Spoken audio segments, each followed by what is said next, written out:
Bax, bir dənə söz deyim, bax, laf sadələşdirim. Məsələn, bir meşədəyik, bir yerdəyik, məsələn. Birdən görür, orada ayılar var, misal üçün, yırtıcı heyvanlar var. Çıxırıq, qaçırıq getməyə. Bir adam gəlir, tanımadığımız adam. Bir qardaş, orada yırtıcı heyvan var. Xəbər verirdi ona, getməz sana. Deyir, yox, mən gedirəm. Deyirəm, sən Allah getmə. Deyir, gedirəm. Nə da özüm bil. Ben neyim de öldürmeyeceğim özümü. Başa salıram ki ayı var orada, şir var. İndi şir dəbdədir. Şir var orada. Şir var, ne var sana hücum eləyəcək. O da deyir ki, mən gedirəm. Bir dəfə deyərsən, iki dəfə deyərsən, üç dəfə deyərsən, deyəcək ki, gedəcək da neynəsən, özü öldürməsən, elədir. İndi bu sənin uşağın olsa, öz övladın olsun.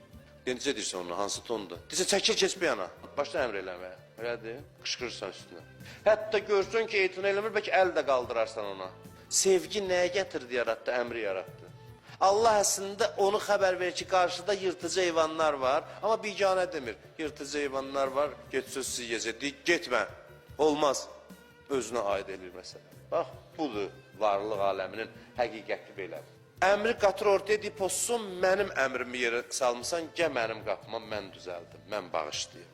Sən özünə xəsarət yedirsən, amma mən özümə aid edirəm, mənim sözümü yerə saldım. Bu məhəbbətin zirvəsidir.